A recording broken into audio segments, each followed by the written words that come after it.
ဒီမိန်းကလေးဟာ Iron Man ရဲ့စရုပ်လက်မောင်းအစိပ်ပိုင်းကိုတိတ်တဆိတ်လှမ်းပြီးယူလိုက်ပါတယ်။အဲ့ဒီတန်ချက်ကဝတ်စုံဟာသူမရဲ့လက်မှာချက်ချင်းပဲအလိုလျောက်တင်းကျပ်စွာလာရောက်ပူးကတ်သွားခဲ့တာပေါ့။အဲ့ဒီနောက်မှာတော့သူမဟာ Iron Man ရဲ့ခြေစွပ်ဖက်နှက်တစ်ဖက်ကိုကောက်ဆွတ်လိုက်တဲ့အခါကျန်တဲ့ဖက်နှက်တစ်ဖက်ကလည်းလေထဲကိုအလိုလိုပြန်တက်လာပြီးသူမရဲ့ခြေထောက်မှာကွက်တိလာပိတ်သွားခဲ့ပါတယ်။လုံခြုံရေးဝန်ထမ်းတွေမြင်တွေ့သွားတဲ့အချိန်မှာတော့အဲ့ဒီမိန်းကလေးဟာ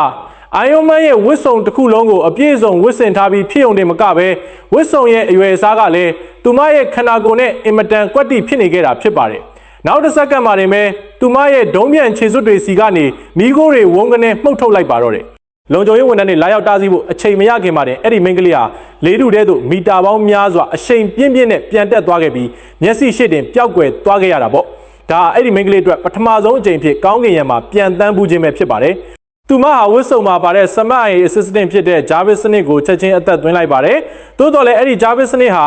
ရာနှုန်းပြည့်အဆင့်မြင့်တင်လို့မပြီးပြတ်သေးတာကိုထူးဆန်းစွာတွေးလိုက်ရတာပေါ့။ဘာဖြစ်လို့လဲဆိုတော့သူမကချီကာဂိုမြို့စီကိုပြန်တန်းဖို့အမိန့်ပေးလိုက်တဲ့အခါမှာတော့အဲ့ဒီစနစ်ကပြန်တန်းမပေးပဲချီကာဂိုမြို့မှာရှိတဲ့လေပတ်စရာနေရာတွေရဲ့စီးရင်ကိုပဲတောက်လျှောက်ဖတ်ပြနေခဲ့လို့ဖြစ်ပါတယ်။သူမဟာသူမရဲ့ဥထုပ်ကိုလက်နဲ့နှစ်ချက်လောက်ပုတ်လိုက်တဲ့အခါမှာတော့နောက်ဆုံးမှာစနစ်ကြီးဟာပုံမှန်အတိုင်းပြန်လဲအလုတ်လုတ်သွားခဲ့တာပေါ့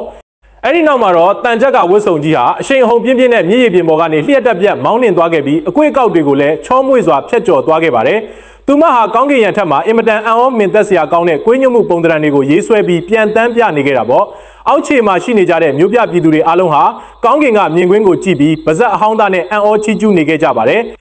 သို့တော်လည်းမိန်းကလေးကတော့အင်မတန်တည်ငြိမ်စွာနဲ့ပဲမြစ်ရဲ့အပေါ်နားတင်အနှိမ့်ပြန်တန်းမှုကိုပြုလုပ်နေခဲ့တာပါအခုဆိုရင်သူမအနေနဲ့နောက်ထပ်2ပတ်လောက်ပဲပတ်ပြီးပြန်တန်းလိုက်ရင်အိမ်ကိုဘေးကင်းကင်းနဲ့ရောက်ရှိတော့မှာဖြစ်ပါတယ်သို့တော်လည်း